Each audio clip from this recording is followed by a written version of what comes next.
ಅಪ್ಪ ಅಮ್ಮ ಏನ್ ಹೇಳಿದ್ರು?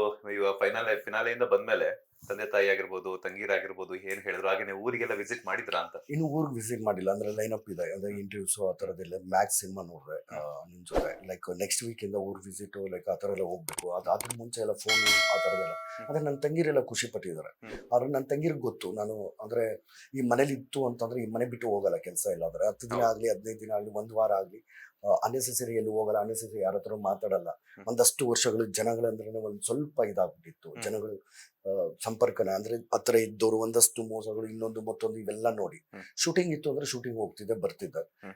ಬಟ್ ಈ ತರದ ಮುಂಚೆ ಇವಾಗ ಒಂದಷ್ಟು ಬಿಗ್ ಬಾಸ್ ಮನೇಲಿ ಒಂದು 120 ದಿನ ಇದ್ದು ಒಂದಷ್ಟು ಅಭ್ಯಾಸಗಳನ್ನ ಒಂದಷ್ಟು ದಿನಚರಿಗಳನ್ನ ಇವೆಲ್ಲನೂ ಬದಲಾಯಿಸ್ಕೊಂಡ್ ಬಂದಿರುವಂತದ್ದು ಹ್ಮ್. ತುಂಬಾನೇ ಖುಷಿ ಇದೆ. ಆಮೇಲೆ ನನ್ನ ತಂಗಿರಿಗಂತೂ ಸಿಕ್ಕಾಪಟ್ಟೆ ಪ್ರೌಡ್ ಫೀಲಿಂಗ್ ಇದೆ. ಹ್ಮ್. ಯಾಕಂದ್ರೆ ಅವ್ರ ಅಣ್ಣನ್ ತುಂಬಾ ಚೆನ್ನಾಗಿ ನೋಡಿದ್ದಾರೆ. ಯಾಕಂದ್ರೆ ನನ್ನ ಜೊತೆನೆ ಬೆಳೆದಿದ್ದಿಲ್ಲ ಬೆಂಗಳೂರಲ್ಲಿ. ಅಪ್ಪ ಅಮ್ಮ ಊರಲ್ಲಿ ಇರ್ಬೇಕಾದ್ರೆ ನಾನೇ ಇದ್ದಿದ್ದು. ಆವಾಗ ನೀವು ನನ್ನ ಏನ್ ನೋಡಿದ್ವೋ ನಾವು ಅದಕ್ಕಿಂತ ಚೆನ್ನಾಗಿ ಜೀವಿಸಿದ್ದೀರಣ.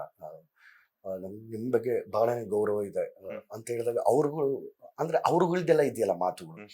ಅವ್ರುಗಳೆಲ್ಲ ಪ್ರೀತಿ ತೋರಿಸಿದಾಗ ನನಗೆ ಪ್ರೀತಿಯಿಂದ ಒಂದಷ್ಟು ವಲಯ ಇರುತ್ತಲ್ಲ, ಒಂದಷ್ಟು ಫ್ರೆಂಡ್ಸು ಒಂದಷ್ಟು ಫ್ಯಾಮಿಲಿಗಳು ಇದೆಯಲ್ಲ, ಹ್ಮ್. ಅವ್ರುಗಳ ಜೊತೆ ಸೇರಿದಾಗ ನೆನ್ನೆ ಒಂದು ಜಾಗದಲ್ಲಿ ಎಲ್ಲಾ ಫ್ಯಾಮಿಲಿಗಳು ಸೇರಿದ್ರು. ಹ್ಮ್. ಅಲ್ಲಿ ಪುಟ್ಟ ಮಗುವಿಂದ ವಯಸ್ಸಾಗಿರೋರ್ ಗಂಟ ವಿಡಿಯೋ ಕಾಲ್ಗಳು ಮಾಡಿ ಅವ್ರು ಯಾರ್ಯಾರಿಗೂ ತೋರಿಸಿ ಹ್ಮ್. ಆ ಮಾತುಗಳು.